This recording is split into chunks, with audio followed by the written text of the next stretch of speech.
Nightbeat Radio Mysteries welcomes you to the adventures of the great Sponzarelli. Now for the conclusion, Chapter 4, The Return of the Great Sponzarelli.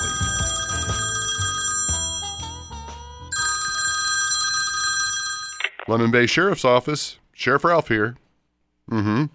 Yes. Great, thank you. It seems that there's been a sighting of the great Sponzarelli.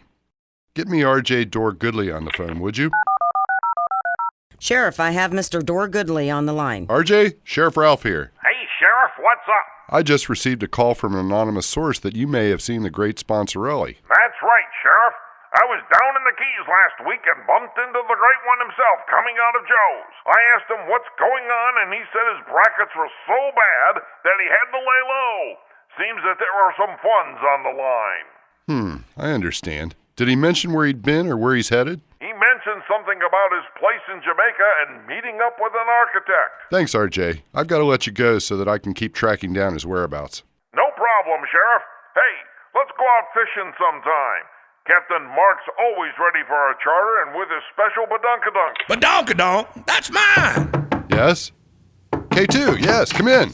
Sheriff, I want to get in touch and let you know that I found out about the great Sponzarelli's disappearance. Absolutely, go ahead. Some fans, courtside, saw the great Sponzarelli go down the team tunnel and saw some men grab him and use the microphone wires to tie him up, but he was too quick for them and he let them run out of the arena down the tunnel. That was the last they saw of him. Fantastic. I'm supposed to get with Olivia and go over some notes with her. Super. You see, that explains the static and why the wires were crossed to cause that. There's an architect on the phone. Says his name is Francois Le Pig. Francois Le Pig.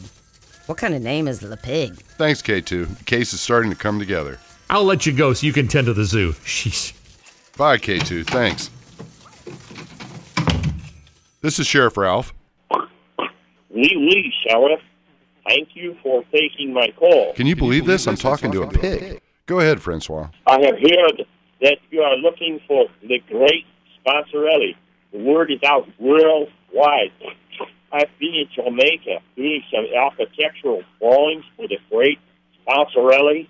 He wanted me to fortify his estate on the island. He mentioned that his brackets went up in flames, and then he was on the hook for some dough, some serial dough. How long did he stay? I understand from Dorr Goodley that he was in the Keys. That's right. After spending a few days with me, he flew to the Keys. He mentioned something about sneaking back to the Flex. He wanted to talk to Olivia. Cool. It seems as if the great Sponzarelli went to Jamaica for a few days to escape and hide, then on to the Keys where he was spotted by Dorr Goodley. After that, the great Sponzarelli knew he had to get back to call another game, the championship. He got a hold of his banker in the Cayman Islands and had them wire money to his odds makers. Here's Olivia with the great Sponzarelli courtside like it all began, although this time for the championship game. It sure is good to see you. Yep, can't keep a good sportscaster down, or should I say a great sportscaster. I also had to come back for more tea. I was running out of the Arnold Palmer. I heard that you were with Francois and RJ. How are they? They are both fine. Seems as if Dorr Goodley is going over to my place in Jamaica to work on my garage door. Not bad, just 89 buckaroonies. By the way, he's paying for his own transportation. And seeing that he's never been to my place on the island doing my garage door is a good excuse to get away. I told him to enjoy himself. Hey, there's K2. He must be here working the remote courtside. Well, there you have it. The great Sponzarelli getting ready to call the game. K2 doing outside engineering, and you, the adoring fans, now at peace knowing that the great Sponzarelli is safe in doing what he does best, play-by-play. You have no idea. It's good to have friends. And some extra cash stashed away. That concludes this adventure of the great Sponzarelli in the case of Hometown Madness. Join us again as we bring you another adventure on Nightbeat Radio Mysteries.